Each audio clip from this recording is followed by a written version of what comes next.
A very good evening to all of you. सभी का again welcome करता हूँ YT योर इंग्लिश ट्यूटर पे। 30 अक्टूबर की क्लास है आज की और द हिंदू के फर्स्ट एडिटोरियल से क्लास को आगे बढ़ाएंगे। Time and change, time and change इसका टाइटल है। बहुत ही प्यारा सा लिखा हुआ लीगल आर्टिकल है। लीगल आर्टिकल पढ़ने थोड़े से चैलेंजिंग होते हैं, लेकिन आपको तो नया नया सीखना है ना। हर नई चीज़ जो आप ना पढ़ पाएँ उसको पढ़ना आप सीखेंगे। इस क्लास का यही ऑब्जेक्टिव है। और साथ ही ऑब्जेक्टिव है इस क्लास का वोकैब ग्रामर को भी कॉम्प्रीहेंशन के साथ लेकर के चलना। ड्यूरिंग द क्लास आप जो भी नया सीखेंगे at the end of the class इस क्विज पे अप्लाई करेंगे। इसमें grammar, vocab, everything will be covered. 11 questions हैं, लास्ट में इनको सॉल्व करेंगे। चलिए क्लास को शुरू करते हैं।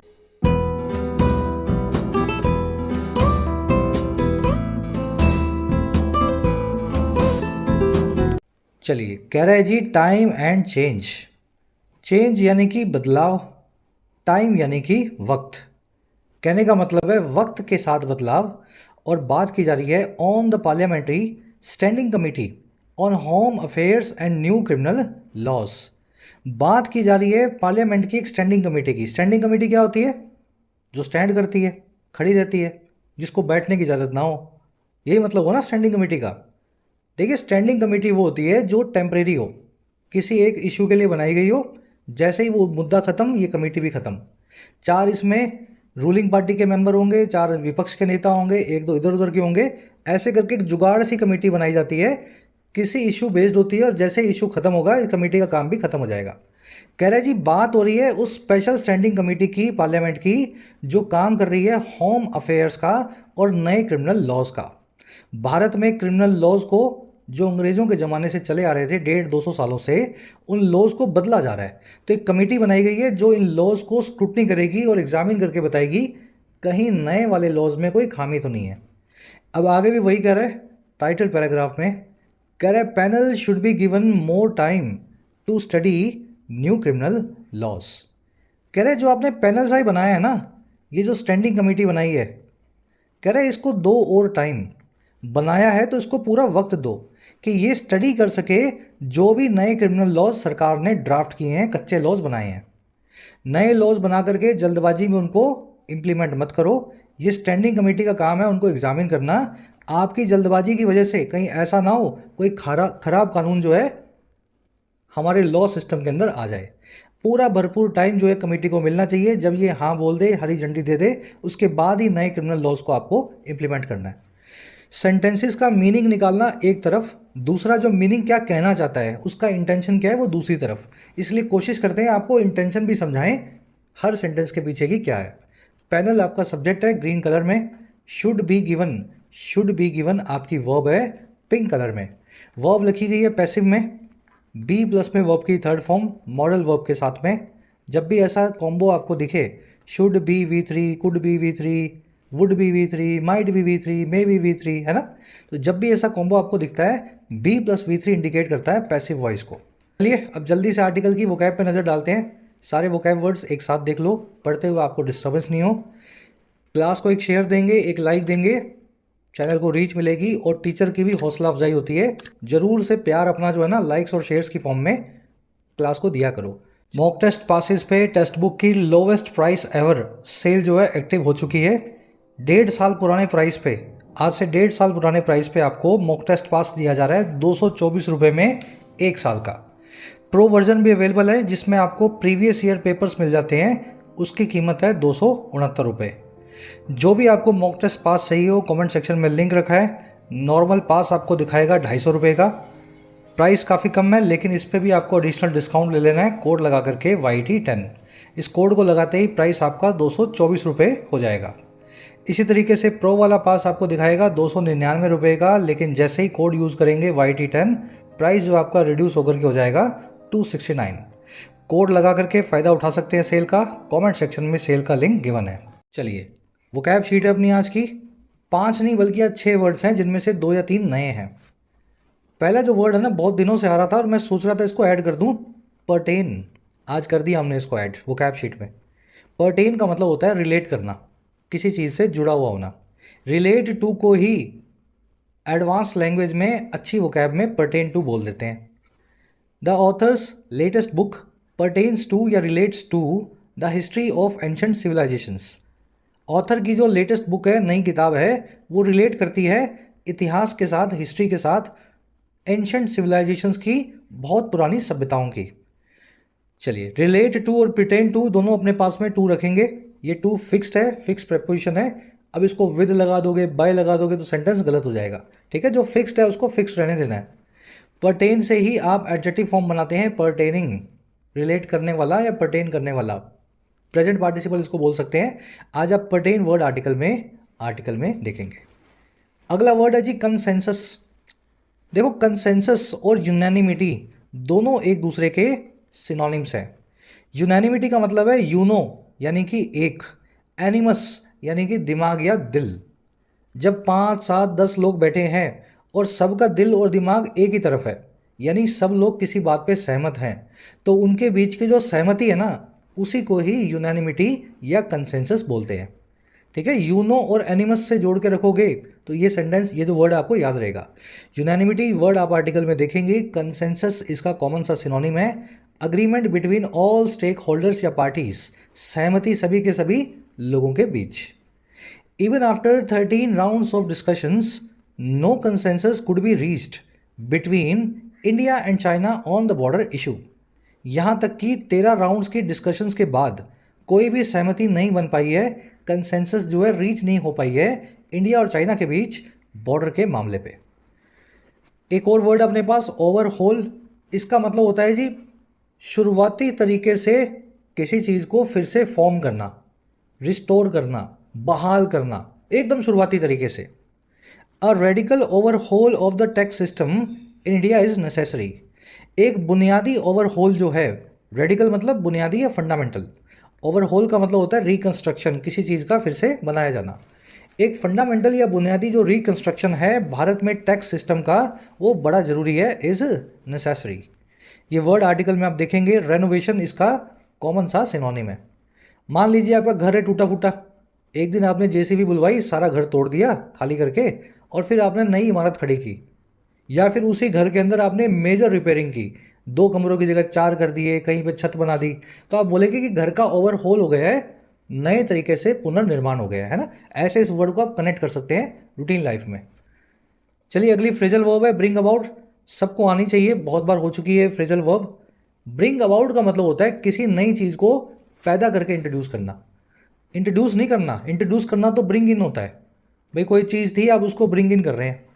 पहले कहीं और थी, अमेरिका से लाके इंडिया में ले आए तो ब्रिंग इन कर रहे हैं। लेकिन जो चीज़ कोई पहले थी ही नहीं, आपने उसको आज ही पैदा किया, कोज टू अकर किया, उसको आप ब्रिंग अबाउट करेंगे। जैसे bring about a change. Continuous Wars brought about a huge amount of destruction. लगातार चलती हुई वॉर्स ने, लड़ाइयों ने पैदा कर दिया, ब्रिंग अबाउट कर दिया एक बड़ी अमाउंट ऑफ डिस्ट्रक्शन को, बड़ी मात्रा को तबाही की।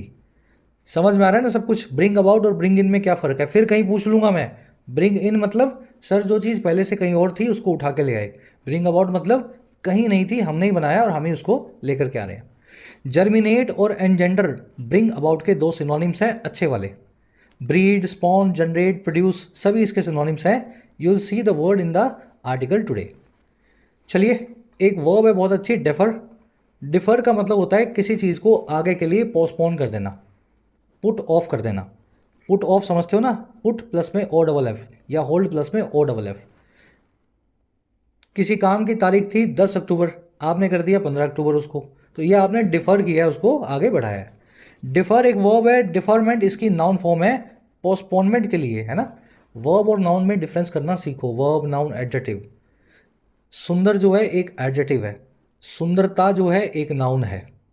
आ रही बात समझ में? तो डेफरमेंट जो है एक नाउन है और डेफर एक वर्ब है। The government has deferred all its plans to sell its stake in the Indian Railways. सरकार ने आगे के लिए बढ़ा दिया है, पोस्टपोन कर दिया है अपने सभी प्लान्स को जो थे सरकारी हिस्से को बेचने के इंडियन रेलवेज में। चलिए, डिफर जो वर्ड है ना, देखो आज तो इसका नाउन फॉर्म आप देखेंगे डेफरमेंट, लेकिन डिफर वर्ब अगर अपने बाद में टू ले ले तो इसका मतलब हो जाता है किसी के सामने घुटने टेकना आउट ऑफ रिस्पेक्ट। किसी बड़े की बात मान लेना, अपनी जिद छोड़ देना, कोर्ट ने आपसे कुछ कहा तो कोर्ट से आप जिद तो नहीं कर सकते, तो जज साहब के सामने आपने डिफर टू कर दिया, है ना। आउट ऑफ रिस्पेक्ट किसी के सामने सरेंडर करना। Politicians should defer to the needs and aspirations of the electorate. नेताओं को सरेंडर कर देना चाहिए, आउट ऑफ रिस्पेक्ट जो है घुटने टेक देने चाहिए नीड्स और एस्पिरेशंस के सामने, ज़रूरतों और ख्वाहिशों के सामने जो है उनके इलेक्टोरेट के, यानी उनके मतदाताओं के, वोटर्स के। इलेक्टोरेट मतलब उनकी कॉन्स्टिट्यूएंसी में, चुनाव क्षेत्र में सभी वोटर्स का ग्रुप, एक वन वर्ड है इलेक्टोरेट। चलिए ये वर्ड आप आर्टिकल में देखेंगे। लास्ट है कॉलोनियल, ये वर्ड बना है कॉलोनी से। कॉलोनी मतलब उपनिवेश, जैसे India was a colony of the British. Colonial का मतलब होता है उपनिवेशवादी या imperial. Most major European nations were once colonial powers. सभी के सभी बड़ी बड़ी यूरोपियाई जो देश हैं कभी कभार या एक बार वो उपनिवेशवादी ताकत हुआ करते थे। पोर्चुगल है, स्पेन है, फ्रांस है, जर्मनी है, इंग्लैंड है, यूके, सभी ने किया है ना राज, कुछ ना कुछ कहीं ना कहीं। कॉलोनियल को डोमिनियरिंग भी बोलते हैं। डोमिनियरिंग मतलब जहाँ पे आपका डोमिनेशन है, समझ गए ना, आपका उपनिवेश आपका डोमिनियरिंग कहलाता है। चलिए 6 वर्ड्स डिटेल में करवाएं। अब आ जाओ आर्टिकल पे, एक समरी आपको दें किस बारे में लिखा गया है। अपने देश में 150 साल, इनफैक्ट 150 से भी ज़्यादा 200 साल पुराने जो हैं क्रिमिनल प्रोसीजर कोड और पीनल कोड चल रहे हैं। वो आप सुनते हैं ना, दफ़ा 302 के तहत फांसी की सज़ा सुनाई जाती है। तो दफ़ा 302 जो है, सेक्शन 302 जो है, ये कहाँ से आया है? इंडियन पीनल कोड से और सीआरपी से, क्रिमिनल प्रोसीजर कोड से। अब ये अंग्रेज़ों के ज़माने के जो कानून है ना, उनको सरकार बदलने जा रही है खुद के कानून ला करके। न्याय संहिता के नाम से कानून होंगे, हिंदी में बोला जाएगा इनको न्याय संहिता। लेकिन दिक्कत क्या है, ये सारे कानून बड़ी हड़बड़ी में लाए जा रहे हैं। एक पैनल को बनाया गया था जो इन कानूनों को एग्जामिन करेगा, लेकिन इस पैनल को एग्जामिन करने का टाइम नहीं दिया जा रहा रूलिंग गवर्नमेंट के द्वारा। हमारा आर्टिकल ये कह रहा है कि जो काम आप अच्छे कर रहे हैं उनमें समझदारी बरतें, ऐसा ना हो जल्दबाजी के चक्कर में जो चल रहा था उससे भी कुछ खराब आप ले आए। इस पैनल को पूरा टाइम दें, 2 महीने, 4 महीने, 6 महीने, जितने इसको चाहिए, उसके बाद इन कानूनों को आप इंप्लीमेंट करें। आज की टोन है सजेस्टिंग, सरकार से सजेस्ट किया जा रहा है कि सरकार जरूर से पैनल को पूरा मौका दे स्टडी करने का। चलिए शुरू करते हैं आर्टिकल को। कह रहे जी, a parliamentary committee appears to be quite close to finalizing its report on the 3 bills seeking to replace the existing criminal laws। एक पार्लियामेंट्री कमेटी है, संसदीय कमेटी है, वो अपीयर होती है, दिखाई देती है। और क्या दिखाई देती है भाई? काफ़ी नज़दीक, क्वाइट क्लोज। और किस चीज़ के? टू लगा के बता रहा है, फाइनलाइज करने के, फाइनल करने के अपनी रिपोर्ट को, जो है 3 बिलों पे। बिल का मतलब होता है टेम्परेरी कानून जिसका पास होना अभी बाकी है। अभी बिल है, जब पास हो जाएगा तो एक्ट बन जाएगा। तो कह रहा है जी 3 ड्राफ्ट कानूनों के, कच्चे कानूनों को फाइनल करने के बहुत नज़दीक दिखाई देती है। और ये बिल्स हैं जो सीख करें, जो कोशिश करें पाने की, जो चेज़ करें कि वो रिप्लेस कर दें, वो जगह ले लें हमारे एग्जिस्टिंग क्रिमिनल लॉज की, उन सभी क्रिमिनल लॉज की जो एग्जिस्ट करते हैं अंग्रेज़ों के ज़माने से आज तक। Simple sentence, parliamentary committee subject है, अपीयर्स, अपीयर्स इसकी वर्ब है एक्टिव वॉइस में, कमेटी सिंगुलर तो वर्ब भी सिंगुलर। सब्जेक्ट वर्ब का कॉम्बो हमेशा पकड़ना है, इसलिए सारे सब्जेक्ट्स मैंने ग्रीन कलर में और सारी वर्ब्स मैंने पिंक कलर में डाली है। उसके बाद पकड़ो वर्ब का टेंस क्या है और फिर लास्ट में पकड़ो वॉइस क्या है, एक्टिव है या पैसिव है। अपने दिमाग में ये एक्सरसाइज आपको करनी है अगर आपको इंग्लिश में कॉन्फिडेंस चाहिए, है ना। चलिए, सीख करना यानी किसी चीज़ को पाने की कोशिश करना। बिल्स के लिए प्रेजेंट पार्टिसिपल है, वर्ब की आईएनजी फॉर्म जो बिल्स को एडजेक्टिव की तरह मॉडिफाई कर रही है। कौन से बिल्स? कौन से बिल्स? अरे वही बिल्स जो सीख करते थे कि वो रिप्लेस कर दें पुराने कानूनों को, है ना। चलिए, अपीयर्स के बाद में टू बी लगाया गया है, वो इसलिए लगाया गया है क्योंकि लिंक वर्ब्स जो हैं, या यूँ कहें कि स्टेटिव वर्ब्स जो हैं, खास करके ये वाली, इनके बाद में टू बी का इस्तेमाल जो है ना प्रिफर्ड होता है। Seem, look, appear, taste, feel, hear, smell, prove, believe और टर्न आउट, ये सारी वो स्टेटिव वर्ब्स हैं जिनके बाद में टू बी का इस्तेमाल प्रिफर्ड है, यानी नहीं किया हो तो ज़रूर कर देना। जैसे the evidence proved critical, evidence जो है साबित हुई बड़ी ही क्रिटिकल, बड़ी ही गंभीर। तो evidence proved to be critical जो है ना, ये प्रिफर्ड फ्रेज होगा। मतलब आपको पहले वाले सेंटेंस को अगर सही करना हो, तगड़ा करना हो, इंप्रूव करना हो, तो आप टू बी का इस्तेमाल करेंगे। The question seemed wrong, question गलत दिखाई देता था, the question seemed to be wrong जो है ये जो है प्रेफर्ड फ्रेज होगा। इन वर्ब्स को घोट के पी जाओ, 7-8 ही बता रहा हूँ मैं, वैसे तो बहुत सारी हैं। मेन जो वर्ब्स हैं जिनके बाद में आपको टू बी का इस्तेमाल जो है जनरली करना ही है। ठीक है, चलो बढ़ते हैं आगे। कॉन्सेप्ट आज बहुत सारे हैं, कुछ कॉन्सेप्ट्स मैं काट दूंगा, फाइनल वीडियोस को 40 मिनट से लंबा नहीं होने देंगे। कह रहा है the parliamentary standing committee on home affairs has postponed the adoption of the draft report. कह रहा है जो पार्लियामेंट्री स्टैंडिंग कमेटी है उसने पोस्टपोन कर दिया है, डिफर कर दिया है, पुट ऑफ या होल्ड ऑफ कर दिया है अडॉप्शन को, अपनाए जाने को इस ड्राफ्ट रिपोर्ट के। ये ड्राफ्ट रिपोर्ट जो है ना इन कानूनों पे, इस ड्राफ्ट रिपोर्ट को या कानूनों को अपनाए जाने के काम को आगे पोस्टपोन कर दिया है। और क्यों किया भाई, ऐसे नहीं किया इसने किया following demands from opposition members that they be given more time to study it. ये सारा काम हुआ है बाद में या फॉलोइंग उन डिमांड्स के जो आई है ऑपोजिशन मेंबर से कि उनको दिया जाए दैट दे बी गिवन और ज़्यादा वक्त स्टडी करने के लिए इन कानूनों को। समझ में आ गई बात। पार्लियामेंट्री स्टैंडिंग कमेटी की वर्ब है has postponed present perfect tense में। फॉलोइंग का मतलब होता है जी आफ्टर यानी कि बाद में। दे की वर्ब है बी गिवन। अब ये क्यों लगी है बी गिवन दे की वर्ब, ये स्ट्रक्चर कौन सी स्ट्रक्चर है बता सकते हो भाई। यहाँ पे बी गिवन लिखा हुआ है, मैं यहाँ पे गिवन लिख दूँ, शुड बी गिवन लिख दूँ, कुड बी गिवन लिख दूँ, कौन है मुझे रोकने वाला इस सेंटेंस में। चलो ये कॉन्सेप्ट भी आपको करवाते हैं, थोड़ा सा फ्लो बना लें। ये ग्रामर कॉन्सेप्ट है 2 मिनट का, अभी करवाएंगे। एक थोड़ा सा फ्लो बना लो, बताना जिन बच्चों को पता हो। सिंपल सा इसका जवाब है 2-3 वर्ड्स के अंदर। कह रहा है जी the report is said to have at least 3 dissenting notes mainly pertaining to the text of Bharatiya Nyaya संहिता। कह रहा है जो ये रिपोर्ट है जिसको ऑपोजिशन चीख पुकार करके कह रही है कि अभी अडॉप्ट मत करो, है ना, इस रिपोर्ट में खामियां हैं। कह रहा है रिपोर्ट जो है ना इज सेड, रिपोर्ट कही जाती है पैसिव वॉइस में, रिपोर्ट इज सेड कि ये हैव करती है रखती है कम से कम 3 डिसेंटिंग नोट्स को, ऐसे नोट्स को जिन पे डिसेंट है, जिन पे कुछ कॉन्ट्राडिक्शन है, कुछ ऑपोजिशन है। सब लोग उन नोट्स को देख करके रेडी नहीं है। और ख़ास करके जो पर्टेनिंग टू हैं, जो रिलेट टू करते हैं उस टेक्स्ट से जो है भारतीय न्याय संहिता का। अब ये भारतीय न्याय संहिता है क्या, कह रहा है जी which will replace the Indian penal code और IPC and Bharatiya Nagarik Suraksha Sanhita Indian CrPC which will come in place of code of criminal procedure. कह रहे भारतीय न्याय संहिता और कुछ नहीं है, ये एक ऐसा कानून है जो रिप्लेस कर देगा, जो सुपरसीड कर देगा, जो ऊपर आके बैठ जाएगा या जगह ले लेगा इन दोनों पुराने कानूनों की, जो कि विल कम होगा, आएगा प्लेस में, जगह पे कोड ऑफ क्रिमिनल प्रोसीजर के सीआरपीसी के। आई बात समझ में। चलो अब अगर आपसे सवाल पूछा जाए आरसी का, सीआरपीसी, आईपीसी और भारतीय नागरिक सुरक्षा और भारतीय न्याय संहिता चारों में से कौन सा रहने वाला है नए कानून के आने के बाद, तो सिंपल सा जवाब यही है जी बाकी तीनों तो खत्म हो जाएंगे, एक यही रह जाएगा भारतीय न्याय संहिता, है ना। आरसी क्वेश्चन यहीं से सॉल्व होते हैं, मेंस लेवल के नहीं, प्रीलिम्स लेवल के एटलीस्ट पढ़ते हुए सॉल्व हो जाते हैं। चलिए आगे बढ़े। रिपोर्ट जो सब्जेक्ट है वर्ब है is said in passive voice, pertain to करना, रिलेट टू करना, किसी चीज़ से संबंधित होना, जुड़ा हुआ होना। अब ये टू जो है ना फिक्स्ड है, छेड़ नहीं सकते इसको, पर्टेन विद कर दोगे तो सेंटेंस की ऐसी तैसी हो जाएगी, है ना, पर्टेन टू ही रखना है। डिसेंटिंग मतलब जिसमें डिसेंट या ऑपोजिशन हो। विच आया है भारतीय न्याय संहिता के लिए, विच की वर्ब है विल रिप्लेस, विच की वर्ब है विल कम, है ना, ये भी आया न्याय संहिता के लिए। चलिए कह रहा है जी there appears to be unanimity on the third bill, the Bharatiya Sakshya bill, the one in lieu of the Indian evidence act.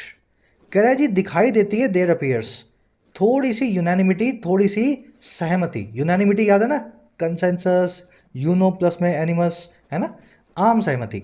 और किस चीज़ पे, तीसरे वाले कानून पे, थर्ड बिल पे, जिसका नाम है भारतीय साक्ष्य बिल। साक्ष्य मतलब गवाही, तो ये गवाही का कानून होगा। और कह रहे हैं ये वही कानून है, वही वन वाला है जो इन ल्यू ऑफ है, जो इन प्लेस ऑफ है इंडियन एविडेंस एक्ट के, इस पुराने वाले कानून के। तो यूनानिमिटी आपका सब्जेक्ट है, अपीयर्स, अपीयर्स इसकी वर्ब है, यूनानिमिटी सिंगुलर है इसलिए वर्ब भी सिंगुलर है। वर्ब सब्जेक्ट के पहले इसलिए आई है क्योंकि सेंटेंस को शुरू किया गया देयर से। देयर का काम ये होता है वर्ब को उठा के सब्जेक्ट से पहले ले आता है। इन ल्यू ऑफ मतलब के बदले में या कई जगह पे, in place for, in lieu of, है ना, किसी दूसरी जगह पे, किसी दूसरी चीज़ की जगह पे। अभी ऊपर जो आपको बताया था, ये सारी जो वर्ब्स हैं अपने बाद में टू बी प्रेफर करती हैं, सीम, लुक, अपीयर, है ना। तो देखो appears to be, appears to be, और अगेन यहाँ भी देखो अपीयर्स टू बी। बढ़े आगे, कह रहा है जी having begun its deliberations only on August 24 and having held only 12 sittings, there may be questions about the adequacy of the scrutiny. कह रहा है जी अपनी डेलिब्रेशंस को बिगिन करने चुकने के बाद, हैविंग बिगन मतलब शुरू कर चुकने के बाद, और किसको, अपनी बातचीत को, डेलिब्रेशंस को, महज 24 अगस्त को ही, आज से 2 महीने पहले ही, और रख चुकने के बाद, हैविंग हेल्ड, रख चुकने के बाद सिर्फ 12 ही सिटिंग्स को या मीटिंग्स को। करेक्ट क्वेश्चन हो सकते हैं, there may be questions, adequacy को लेकर के, पर्याप्तता को लेकर के, स्क्रूटनी की यानी जांच की। आई बात समझ में? भाई ये जो कमेटी बनी अभी है, सिटिंग इसकी 12 हुई हैं, तो इतने बड़े 150-200 साल के कानून को रिप्लेस करना क्या 12 सिटिंग्स में पॉसिबल है? तो सबको यही सवाल है कि कहीं इस कमेटी ने ढंग से सारे कानून पढ़े भी हैं या नहीं पढ़े, स्क्रूटनी या एग्जामिनेशन एडिक्वेट तरीके पे हुआ भी है या नहीं हुआ। क्वेश्चंस की वर्ब है में बी। अब 2 ग्रामर कॉन्सेप्ट है, फटाफट से देख लो। स्क्रूटनी मतलब जांच या एग्जामिनेशन, एडिक्वेसी यानी पर्याप्तता, डेलिब्रेशन यानी कि किसी चीज़ पे गहन बातचीत, कंसल्टेशन या मंत्रणा, हिंदी बोलते हैं मंत्रणा, है ना, गहन बातचीत। पहला तो ग्रामर कॉन्सेप्ट यही है जो आपसे ऊपर पूछा था। दैट के बाद में ये जो क्यों लगाया गया बी गिवन, ये इसलिए लगाया गया सर, सेंटेंस में अगर आपको थोड़ी सी भी हिंट मिल जाए कि ऑर्डर, विश, कमांड या सजेशन दिया गया है, तो उसके बाद में अगर दैट आ जाए या कोई नया क्लोज आ जाए बिना दैट के भी, उस नए क्लोज में प्रेजेंट सब्जेक्टिव मूड का इस्तेमाल किया जाता है। और ये होता क्या है, ये होता है जी वर्ब की बेस फॉर्म एक्टिव में, और पैसिव में, पैसिव में बी प्लस में वर्ब की थर्ड फॉर्म। जो पहली बार सुन रहे हैं, जो टेक्निकली नहीं समझते हैं इस जो है पूरे, समझ गए ना टेक्निकलिटी को, प्रैक्टिकली समझ लो, आसान है बहुत। अगर सेंटेंस में विश, कमांड या ऑर्डर पता लग जाए, शुरू में आ गया मेन क्लॉज में, तो बाद वाले क्लॉज में पीएसएम को लगा देना है, वर्ब की बेस फॉर्म का इस्तेमाल कर लेना है। People wished that the team would win the finals, लोगों ने विश किया, दुआ की, ऐसा चाहा कि टीम फाइनल जीत जाए। विश आ गई। विश करना जरूरी नहीं है विश वर्ड ही लिखा हो, यहाँ पे मान लो ऐसा लिखा होता alas, alas, people said, wish की जगह पे लिखा होता सेड, तो अलास का मतलब यही होता है किसी चीज़ की आप ख्वाहिश कर रहे हैं। तो अगर आपको हिंट भी मिल जाए ना ख्वाहिश की, ऑर्डर की, विश की, तो आपको पीएसएम को एक्टिवेट कर देना है। तो यहाँ पे इस केस में टीम वुड विन, यहाँ पे पीएसएम का इस्तेमाल करें और आप लिखें टीम विन द फाइनल्स। अब आप पूछोगे सर टीम विन्स नहीं आएगा क्या? नहीं आएगा। मैं बोल रहा हूँ वर्ब की बेस फॉर्म आएगी, चाहे सब्जेक्ट सिंगुलर है चाहे प्लूरल है, बेस फॉर्म को कोई फर्क नहीं पड़ता। बेस फॉर्म होती वही है जिसके पीछे एस या एस ना लगाओ। वैसे ही the court ordered that the witness may come to the court to record जो है टेस्टिमनी, कोर्ट ने ऑर्डर किया कि विटनेस जो है, गवाह जो है, कोर्ट में आ सकता है अपनी गवाही को रिकॉर्ड करवाने, दर्ज करवाने। देखो कोर्ट का ऑर्डर आ गया, जब ऑर्डर विश कमांड आती है तो बाद वाले क्लोज में पीएसएम आता है। मे कम मत लिखो, यहाँ लिखो the witness come to the court. समझ के? कम्स भी नहीं, come, present subjunctive mood. The prisoner pleaded that he might be permitted to attend his son's wedding, prisoner ने प्लेड किया, प्लेड का मतलब होता है गिड़गिड़ाना, ये भी एक टाइप की विश है, गिड़गिड़ा रहे हो किसी के सामने, है ना, कमांड नहीं है लेकिन विश है। तो इस केस में क्या करेंगे, यहाँ पे माइट बी परमिटेड की जगह आप लिखेंगे परमिट, ऐसा ही करेंगे ना, ऐसा नहीं करेंगे। वो इसलिए नहीं करेंगे क्योंकि यहाँ पे विटनेस को कम करना था, विटनेस जो है डूअर था, यहाँ पे टीम को जीतना था, टीम जो है डूअर था इस वर्ब का, लेकिन यहाँ पे उसको परमिट नहीं करना, यहाँ पे उसको परमिट होना है। भाई प्रिजनर खुद को परमिट थोड़े ना करेगा कि मैं चला जाऊँ अपने बेटे की शादी को अटेंड कर लूँ, प्रिजनर को परमिट किया जाएगा, प्रिजनर के ऊपर काम होगा। इसीलिए बोल रहा हूँ कि प्रेजेंट सब्जेक्टिव मूड जब पैसिव में लगेगा तो फिर बी प्लस में वर्ब की थर्ड फॉर्म लगेगी, बी जो है वर्ब की बेस फॉर्म हो जाएगी और V3 इसके बाद में पैसिव बना देगी। तो ही परमिट की जगह लिखा जाए ही बी परमिटेड। क्लियर है? सीख गए तो यूं समझो बड़ा ही अच्छा वाला कॉन्सेप्ट 40-45 मिनट का आपने 5 मिनट में ट्रिक के जरिए सीख लिया। जिनको समझ में आया हो कमेंट्स में बताना सर समझ में आ गया। तो यहाँ भी तो वही हुआ है, मेंबर्स ने डिमांड की कि दे बी गिवन मोर टाइम, है ना, बी प्लस में वर्ब की थर्ड फॉर्म पैसिव में, इनको वक्त और दिया जाए। चलिए आगे बढ़े। तो ये कॉन्सेप्ट था बी गिवन वाला। एक और कॉन्सेप्ट है यहाँ पे हैविंग बिगन, परफेक्ट पार्टिसिपल बोलते हैं। थोड़ा सा ब्रेक दे दो नहीं तो आपका ओवरलोड हो जाएगा ना इन्फॉर्मेशन, आज कॉन्सेप्ट्स बहुत सारे हैं।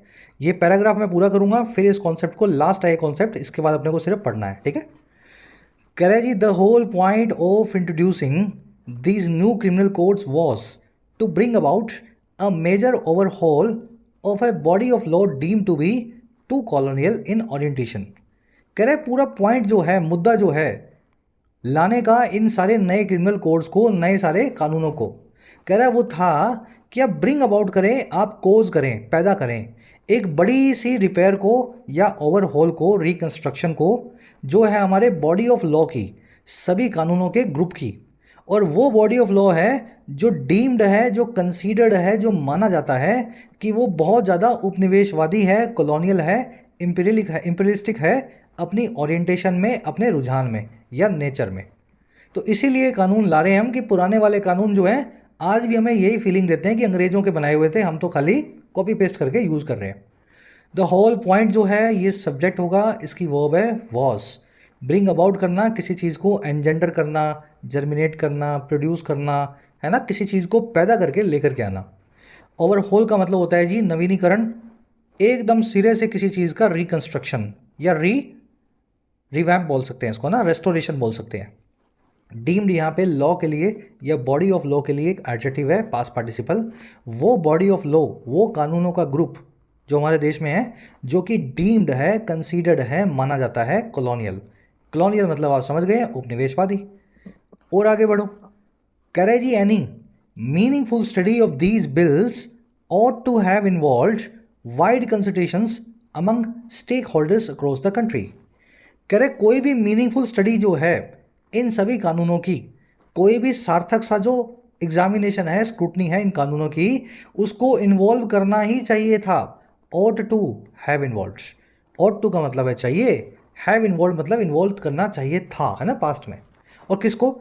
वाइड कंसल्टेशंस को, बड़े स्केल पे बातचीत को, सभी स्टेक होल्डर्स के बीच, पूरे देश में। तो सबके बीच में बातचीत होनी चाहिए, आम आदमी भी अपना राय दे कि कानून उसको कितने अच्छे लग रहे हैं जो नए बने हैं। स्टडी की वर्ब है ought to have involved। कह रहा है ideally the panel should hold sittings across the country and listen to lawyers and activist on the details of the various sections. Ideal काम तो ये होगा कि ये जो पैनल बनाया गया है इसको, सिटिंग्स को होल्ड करना चाहिए पूरे ही देश में, और इसको सुनना चाहिए, लिसन टू करना चाहिए वकीलों और एक्टिविस्ट लोगों को, सभी छोटी मोटी डिटेल्स के बारे में, अलग अलग सेक्शंस की, अलग अलग धाराओं की। कह रहा है besides members of subordinate judiciary, साथ ही साथ मेंबर्स के जो है सबॉर्डिनेट जुडिशरी के, जुडिशरी की छोटी जो है कोर्ट्स के, कोई सेशंस कोर्ट का जज है, कोई ट्रायल कोर्ट का जज है। और ये लोग कौन है भाई? Who actually work the law and procedure laid down in the courts. ये वही लोग हैं जुडिशरी वाले जो सच में वर्क करते हैं लॉ को। वर्क द लॉ का मतलब है कानून को चलाना, कानून को आगे बढ़ाना या कानून पे काम करना, और प्रोसीजर्स पे जो ले डाउन किए गए हैं हमारे कोर्ट्स में, हमारे अलग अलग संहिताओं में। तो आइडियल तो यही होना चाहिए कि सबसे पूछा जाए, छोटे मोटे जज साहब जो हैं छोटी मोटी कोर्ट्स के, वहाँ तक जाया जाए और सबसे बातचीत करके, लॉयर्स, एक्टिविस्ट, फिर इन कानूनों को लगाया जाए। चलिए सेंटेंस सिंपल है, सब्जेक्ट है पैनल, वर्ब है शुड होल्ड। होल्ड सिटिंग्स मतलब बातचीत को बिठाना। पहली वर्ब है शुड होल्ड सिटिंग्स और दूसरी वर्ब है should listen. They should hold sittings and they should listen to everybody. Listen के बाद में टू फिक्स होता है, जिस भी चीज़ को आप सुनेंगे। हु की वर्ब है वर्क, हु आया है सबॉर्डिनेट जुडिशरी के लिए, छोटे कोर्ट्स की जजेस के लिए। ले डाउन करना यानी किसी चीज़ को इस्टेब्लिश करना। बिसाइड्स और बिसाइड के बीच का डिफरेंस अभी जानते हैं या नहीं जानते? बिसाइड्स और बिसाइड के बीच का डिफरेंस आपको आना चाहिए। बिसाइड का मतलब होता है बी इन माई साइड, यानी मेरी बाजू में। ट्रिक के हिसाब से बता रहा हूँ, be in my side is beside, बाजू में, है ना, बाजू में। और बिसाइड्स का मतलब होता है साथ ही साथ। दोनों अलग वर्ड्स हैं, दोनों का अपना अलग अलग मीनिंग है। एक सेंटेंस दे रहा हूँ आपको, अपनी सूझबूझ और विवेक को लगा करके सही वर्ड को सही ब्लैंक में आपको फिट करना है। शी स्टूड बिसाइड या बिसाइड्स हिम ऑफरिंग हर सपोर्ट, बिसाइड या बिसाइड्स काउंसिल, वाइज काउंसिल। वो खड़ी हो गई उसके बाजू में सपोर्ट को ऑफर करते हुए, साथ ही साथ बहुत ही वाइज, बहुत ही समझदार भरी सलाह के। ठीक है, आसान क्वेश्चन है, अटेम्प्ट करो। गलत होगा सही होगा तो बाद में देखेंगे, कमेंट्स में देख लेंगे, अटेम्प्ट जरूर करना। चलिए बढ़े आगे नेक्स्ट पैराग्राफ पे आ जाओ। नेक्स्ट पे एक कॉन्सेप्ट ऊपर रहता है, करवा दूंगा ग्रामर वाला, पहले ये थोड़ा सा पूरा कर लेना, नहीं तो क्लास ही लंबी हो जाती है। कह रहा है the demand for more time to examine the report has emerged because the draft report was said to have been circulated in English only days before it was scheduled to be adopted। कह रहा है ये demand आ क्यों रही है कि और time चाहिए, और टाइम चाहिए। कह रहा है डिमांड जो है ना ज़्यादा वक्त की, एग्जामिन करने के लिए, जांच करने के लिए इस रिपोर्ट की, ये इमर्ज हुई है, ये क्रॉप अप हुई है, ये उभर करके आई है क्योंकि, बिकॉज, क्योंकि जो ये रिपोर्ट थी ना, ये बताई जाती है वॉज सेड, कि ये सर्कुलेट की गई है, said to have been circulated, passive voice में लगाया गया परफेक्ट पार्टिसिपल, परफेक्ट इन्फिनेटिव को। और कब? अंग्रेजी में, इंग्लिश में, महज कुछ दिनों पहले ही, जब इसको अडॉप्ट किया जाना शेड्यूल्ड था, इसका इम्प्लीमेंटेशन, इसका अमलीकरण जो है उसका शेड्यूल बन गया था। तो उससे पहले अंग्रेजी में ये डिमांड, ये जो रिपोर्ट है कभी पब्लिक डोमेन में आई ही नहीं। और फिर क्या हुआ जी? कह रहा है and that the Hindi version was made available only on the eve of the sitting. जो इस रिपोर्ट का हिंदी वर्जन है वो मेड अवेलेबल किया गया, वो सबके सामने रखा गया महज ईव पे, इस सिटिंग की महज एक रात पहले, इस मीटिंग के। ऑन द ईव ऑफ मतलब a night before, on the eve of Diwali मतलब दिवाली से एक रात पहले, on the eve of new year मतलब न्यू ईयर से एक शाम पहले। तो ये ऐसा हुआ, जल्दबाजी में जो है ना ये सिटिंग बुलाई गई और इसको फटाफट जो है रिपोर्ट को फाइनलाइज कर रहे हैं। कुछ ही दिन पहले अंग्रेजी में रिपोर्ट जो है इंटरनेट पे आई थी, और हिंदी वाली रिपोर्ट तो मीटिंग से एक दिन पहले आई है। लोगों को टाइम ही नहीं मिला इन रिपोर्ट्स को पढ़ने का। डिमांड जो है इसकी वर्ब है हैज़ इमर्ज्ड, रिपोर्ट की वर्ब है was said, said to have been circulated. आज इस कॉन्सेप्ट को मैं करवा नहीं पाऊंगा, लंबा हो जाएगा क्लास, पहले बहुत बार हो चुका है। परफेक्ट इन्फिनेटिव का इस्तेमाल किया जाता है एक्टिव या पैसिव में। ठीक है, इन्फिनेटिव की क्लास में ही हो चुका है, फिर कभी करवाएंगे। इट आया है ड्राफ्ट रिपोर्ट के लिए, वर्ब है वॉज स्केड्यूल्ड, वर्जन की वर्ब है वॉज मेड। यहीं पे अगर क्वेश्चन होता कॉम्प्रिहेंशन का कि ये डिमांड क्यों आ रही है, डिमांड इसलिए आ रही है क्योंकि रिपोर्ट जो है देरी से लोगों के सामने रखी गई है। कह रहे जी the panel's next meeting is scheduled for November 6। इस पैनल की जो अगली मीटिंग है उसका शेड्यूल है 6 नवंबर। It would be unwise to treat the current deferment as nothing more than a brief interlude to give more time to panel members to study the draft report। कह रहे ये बहुत अनवाइज होगा, बहुत बेवकूफ़ी भरा होगा कि अगर आप ट्रीट करें, बर्ताव करें इस करंट डिफरमेंट को, इस करंट पोस्टपोनमेंट को। भाई एक दो दिन पहले 30 अक्टूबर को जो काम होना था 6 नवंबर को हो रहा है, 5-6 दिन का जो डिले आया है। कह रहे ये बड़ी बेवकूफ़ी होगी अगर इस 5-6 दिनों के जो डिले को आप ट्रीट करें एक, इससे ज़्यादा कुछ और नहीं, जो है एक ब्रीफ सा इंटरल्यूड। इंटरल्यूड का मतलब होता है जी इंटरवल, दो चीज़ों के बीच का इंटरवीनिंग पीरियड। और ये इंटरल्यूड क्यों आया है? और ज़्यादा देने के लिए वक्त या टाइम पैनल मेंबर्स को कि वो स्टडी कर सकें ड्राफ्ट रिपोर्ट को। आप अगर इसको ड्राफ्ट रिपोर्ट को टाइम जो है चाहिए आपको, इस 6 दिन को अगर आप उस 6 दिन को आप उस टाइम की तरह ट्रीट ना करें ना तो आप बेवकूफ़ होंगे। 6 दिन मिले हैं, इसमें भी अच्छे से जो है स्टडी किया जा सकता है ना। तो ऐसी बेवकूफ़ी मत करना कि 6 नवंबर को आके खड़े हो जाओ, हमें तो टाइम ही नहीं मिला। ये 6-7 दिन जो मिले हैं ना, इसको भी आप अपना टाइम ही समझ के चलना, ऐसा हमारा एडिटोरियल का कहना है। इट की वर्ब है वुड बी, किसके लिए कहना है? ये पैनल के लिए और अपोजिशन के लीडर्स के लिए। चलिए, इट की वर्ब है वुड बी, डेफरमेंट यानी पोस्टपोनमेंट, किसी चीज़ को होल्ड ऑफ करना, पुट ऑफ करना। इंटरल्यूड मतलब बीच का पीरियड। कह रहा है जी rather it should be seen as an opportunity to extend the time given to the committee by a few more months.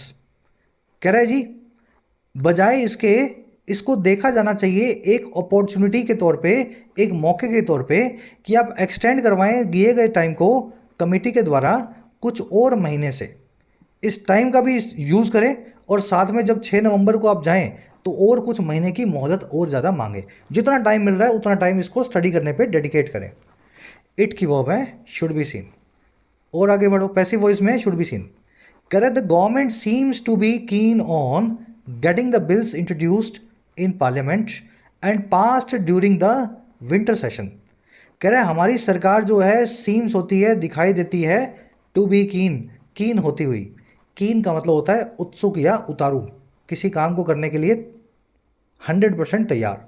हमारी सरकार जो है ना 100% उतारू या तैयार दिखती है कि वो इन बिल्स को इंट्रोड्यूस्ड करवाएगी पार्लियामेंट में और पास करवाएगी शीत सत्र में, विंटर सेशन में जो आने वाला है। गवर्नमेंट की वर्ब है सीम्स। सीम, अपीयर, प्रूव, टर्न आउट, याद है ना सभी स्टेटिव वर्ब्स जिनके बाद में टू बी का इस्तेमाल किया जाना चाहिए। बार बार आप देखोगे टू बी इनके बाद में लगा होगा। कीन का मतलब होता है उतारू, कीन ऑन डूइंग समथिंग, ऐसे लिखा जाता है इस फ्रेज को। बेंट भी इसी का सिनोनिम है। बेंट का मतलब होता है भरसक उतारू, कीन से भी एक कदम आगे। बेंट ऑन डूइंग समथिंग ऐसे ही लिखा जाता है इस फ्रेज को। ईगर का मतलब भी होता है उतारू, लेकिन ईगर के बाद में लिखा जाता है eager to do something. keen on getting the bills introduced, bent on getting the bills introduced and eager to get the bills introduced, है ना। ये तीनों स्ट्रक्चर्स को ध्यान में रखें, उतारू होने के लिए, बहुत तैयार होने के लिए यूज़ होती हैं। गेट को यहाँ पे पॉजिटिव फॉर्म में यूज़ किया गया है। आज पॉजिटिव नहीं कर पाएंगे, 15-20 मिनट का क्लास है पॉजिटिव का, ग्रामर प्लेलिस्ट में रखा हुआ है, ज़रूर से जाकर के प्ले करें। गेट, मेक और हैव पॉजिटिव वर्ब्स कैसे काम करती हैं, ठीक है। V3 लगाई गई है जिन बच्चों को पॉजिटिव आती है। कह रहा है जी there is no reason for such haste, ऐसा कोई रीज़न नहीं है, कोई कारण नहीं है ऐसी जल्दबाजी का, हेस्ट का या रश का। हेस्ट का मतलब होता है जल्दबाजी। It might be argued that considerable sections of the new laws are mere reproductions of the old codes. कह रहे हैं ऐसी दलील भी रखी जा सकती है, ये भी आर्ग्यू किया जा सकता है कि बड़े बड़े जो सेक्शंस हैं, कंसीडरेबल सेक्शंस हैं नए कानूनों के, वो खाली खाली रिप्रोडक्शंस हैं, खाली खाली वो फिर से प्रोड्यूस करने का काम है पुराने कोड्स को।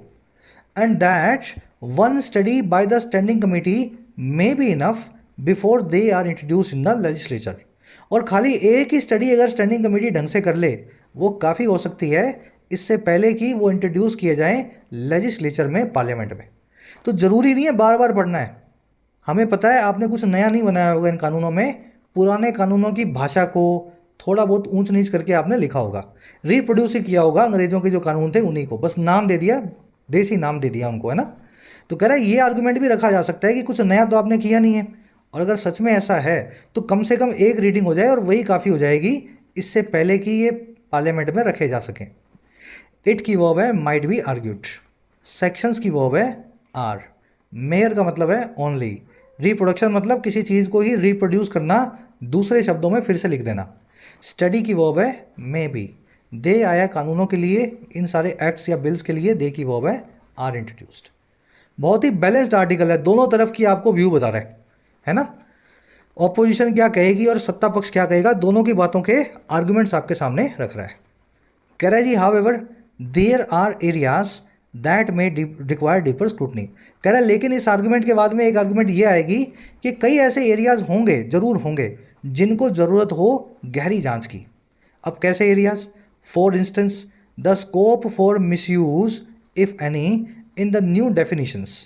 कह रहा है जी कोई भी गुंजाइश, कोई भी स्कोप जो है मिसयूज का, गलत इस्तेमाल का, नई परिभाषाओं में, नई डेफिनेशंस में।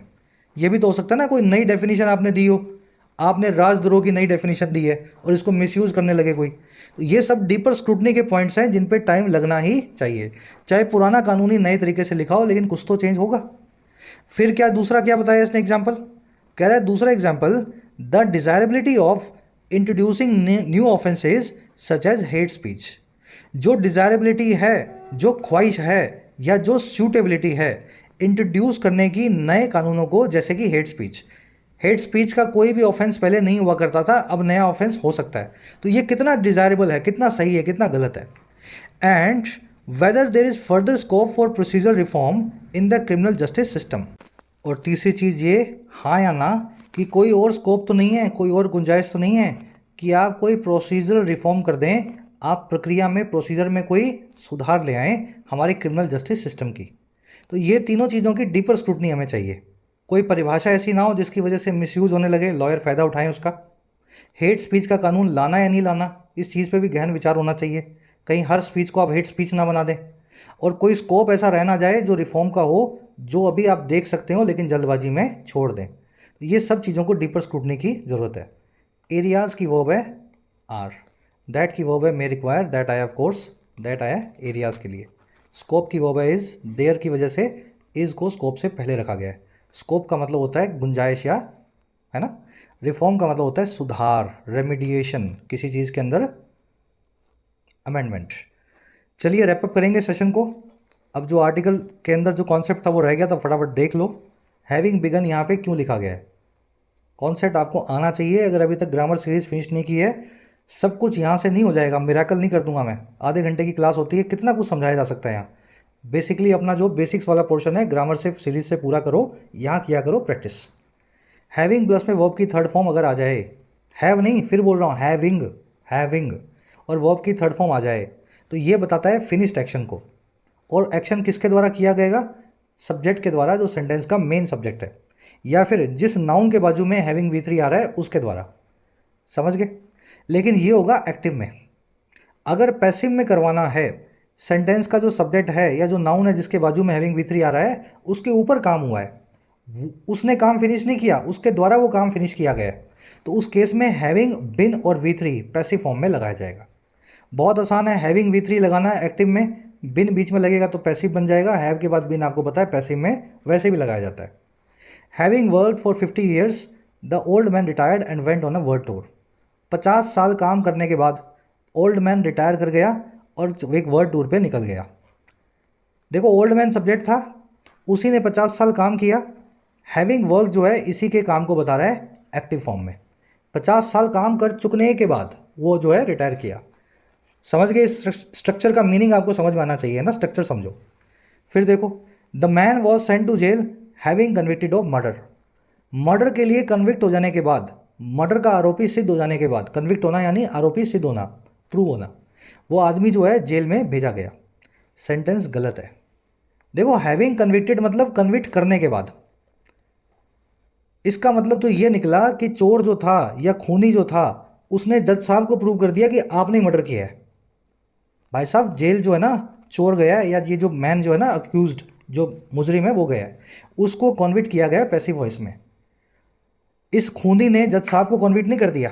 समझ पा रहे हैं? इसके ऊपर काम हुआ है। अगर इसके ऊपर काम हुआ है ना तो ये पार्टिसिपल जो आप लगा रहे हैं पैसिव में लगाएं, यहाँ पे हैविंग कॉन्विक्टेड की जगह हैविंग बिन कॉन्विक्टेड लिखें। बस इतना ही कॉन्सेप्ट है। समझ में आ गया तो बस यही कॉन्सेप्ट है, ठीक है। अब समझ में आया नहीं आएगा पता लगेगा आपको लास्ट सेंटेंस से। अपने पूरे ध्यान और फोकस से सेंटेंस को चेक करो, गलती हो तो लिखना, हो सकता है इसमें कोई एरर ना भी हो।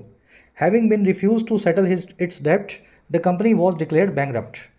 रिफ्यूज़ कर देने के बाद में, अपने डेट को सेटल करने को, अपने कर्जे को उतारने को मना कर देने के बाद कंपनी को जो है बैंकरप्ट यानी दिवालिया घोषित कर दिया गया।